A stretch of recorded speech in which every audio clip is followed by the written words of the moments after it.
Decentralized science is a grift. It's something spun together by a bunch of rich and powerful people designed to take your money. I mean, how are you going to decentralize science anyways? What are you going to give a bunch of scientists at-home lab kits and then send them on their way? Go ahead and go conduct science at home. And then are you going to add a layer of cryptocurrency on top of it? Are you joking? Crypto is always paired with scams, grifts, and Ponzi's. That's the initial thought that a lot of people get when you start talking about decentralized science. I understand that because to some capacity, when I first heard about it, I was in that boat. I was like, what is Desci? How is Desci going to be useful at all? Is this just a money grab?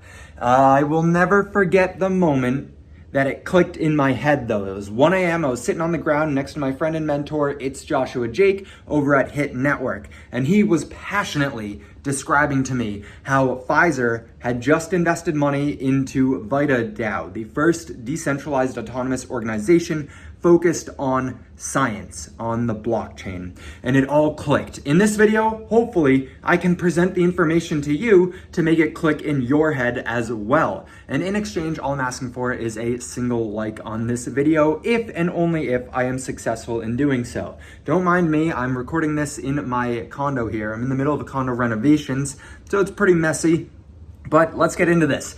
There are 3 things that I'm going to talk about in this video with you, and they are the core principles, in my opinion, for what blockchain and what cryptocurrency brings to the table, brings onto the market. That is, it enables funding. It is a unique way to fund different initiatives in our world. The second thing is data sovereignty. You, for the first time in human history, have complete ownership over the data that you generate online through blockchain technology. And third is transparency. Everything being open source means that you're able to see every move that every participant makes in this open web of decentralized blockchain or block-DAG technology. Now, let's talk about funding first, because it gets pretty complicated, and a lot of what we're going to talk about as far as funding might sound like a Ponzi scheme or a multi-level marketing at first, and I understand that even having to preface that is kind of like a red flag, and it probably should be a red flag for most people, but I want you to understand that this is not a Ponzi scheme. It's simply how the financial system works, okay? So let's pretend that I am a person who has an idea. I have a lot of ideas, but let's say I'm trying to find funding for that idea, okay? I am going to spin up a company based off of that idea, and I need money for my company. I'm going to create 1 million crypto tokens, 1 million cryptocurrency tokens. I am then going to lock up 900,000 of them and put them aside for something that I plan on doing in the future and sell to the public 100,000 of those 1 million tokens, or 10% of those tokens. I'm going to do a 10% sale to the public.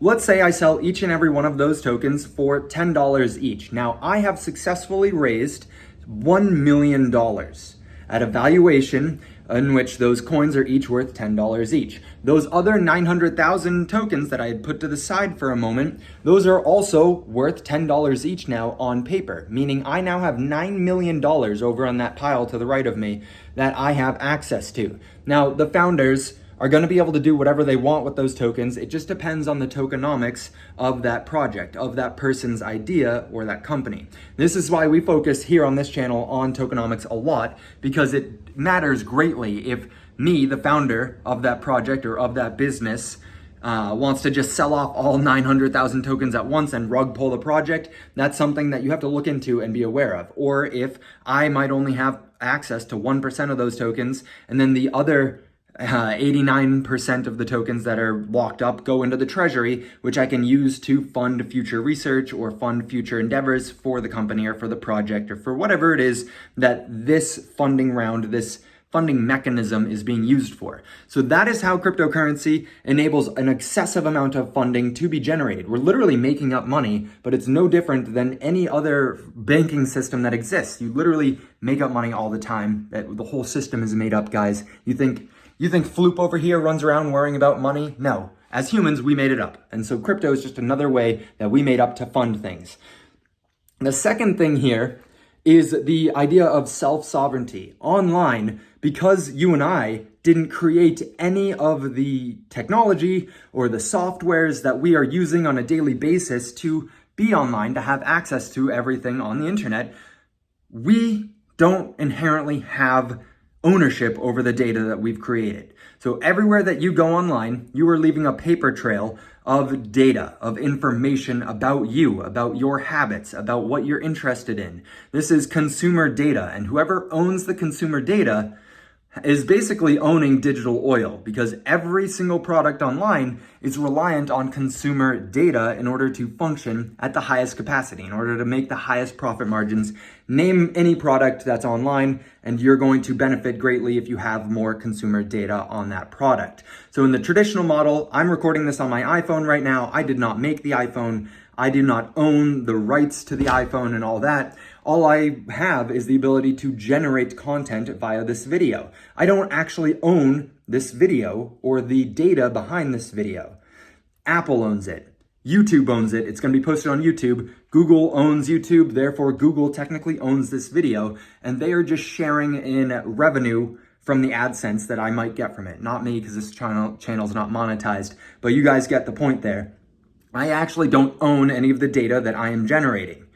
The centralized organizations which created the infrastructure do. With blockchain, that changes. That gives us as consumers, as the users of technology, the ability to once again own our data, own the things that we create.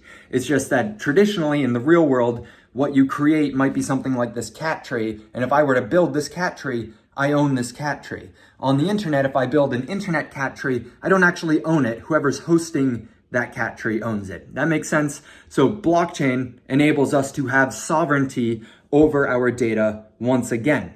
The third thing here that we're going to talk about is transparency. Because everything is open source, because everything on the blockchain or the block DAG can be seen, that means that we don't have to trust what people are talking about. We can actually go and verify it. We no longer have to just trust me, bro, when it comes to this kind of stuff. We can go verify. So the tokenomics for funding, I can go verify that in fact, in the smart contract on the blockchain, it is how it said it is, right? I don't have to just trust that the founder is going to do good with my money. I can actually go look and see what is possible based off the blockchain. Same thing goes for deals. When deals are being made between organizations, if it's done on a smart contract, if it's done on a blockchain, I can actually go verify that smart contract and see exactly how much chicken McDonald's is purchasing this month. You guys understand that concept, right? So those are kind of the three foundational values that cryptocurrency and blockchain bring to the space. How is that going to help science? Well, if we think about it for a moment, we kind of break down what science is lacking in. It comes down to those three things. Let's put ourselves into the position of a researcher at first, okay? You as a researcher are on average going to spend about 50% of your entire career begging people to give you money, begging for grants from the government or from large corporations so that you can conduct your research. Once you've successfully gotten a grant, you now have to go employ a bunch of people to help you with that research. You have to go find qualified candidates and put that money into action in the economy, which is good. We want people to get funding. We want the research, but we also want that economic boost that comes with the employment and everything that coincides with that research. The funding process itself also might take up to 8 or 9 months before you actually even get any of that money once you've been approved. With blockchain technology, with these decentralized autonomous organizations like VitaDAO, which I mentioned earlier in this video, that process, that time from applying for the grant and getting the grant gets cut down to 6 to 8 weeks. Instead of 6 to 8 months, it's literally an order of magnitude below how long it takes to get funding, which is massive. It speeds up the process a lot, guys. That is a super help for scientific researchers. On top of that, you then have to worry about publicizing everything and putting it out so that other people can peer review your research and read your research. And then we get kind of into the transparency side of everything, because currently speaking, there is a lot of things wrong with that system. A perfect example that I like to bring up is how Harvard was paid by Coca-Cola to publish misleading peer-reviewed articles that stated sugar is really good for you in your diet. And then over the next 50 years after doing that, we developed an obesity epidemic because of our overconsumption of sugar in the United States. And then, oh my God, the conspiracy that Harvard could have ever been paid off by big sugar came true. And we actually got to see that. So with blockchain technology, you would get to see these backdoor deals more transparently and know, hey, wait a second, all of these scientific researchers and these peer reviewers are being funded by Coca-Cola. And they're all now magically saying that sugar is really good and you should eat as much sugar as you possibly can and drink Coca-Cola if you want to live a long and healthy life. And that seems suspicious. Why don't we kind of look into this a little bit further and see what's going on? That transparency is key, especially when there's money involved and interests associated with money. The third thing here, self-sovereignty. A perfect example of self-sovereignty would be your genome. Genome's DAO is a great example of this, where think about 23andMe, okay? They just suffered a dramatic hack where people's genetic data was taken off the website and sold on the black market for God knows what, but your most valuable data that you could possibly generate for sale on the black market because of a simple hack. Genome's DAO is taking your genetic information just like 23andMe does. The only difference is that 23andMe sequences about 0.1% of your genome and Genome's DAO sequences about 80% of your genome. So massive difference in the quantity of data, but they take that and they put it on the blockchain and store it behind your seed phrase. So the only way you can access that is through your personal seed phrase that only you know. You are the only person with access to your genetic information now.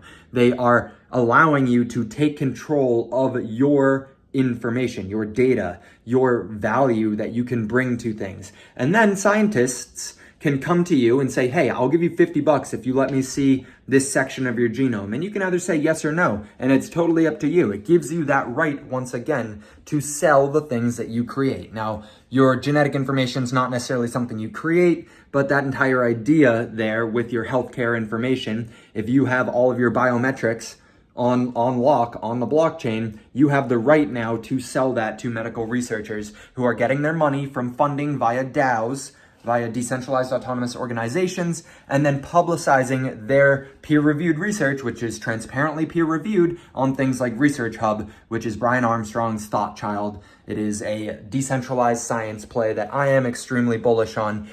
Just for full disclosure, all three of the projects that I mentioned here today, I do in fact own some coins in. It is not an endorsement for you to go out and purchase those coins. It's simply me trying to clear a lot of misconceptions, because coming from the crypto world, I understand a lot of people are jaded. A lot of people just got hurt in the bear market. You lost a ton of money and you just don't see the vision here.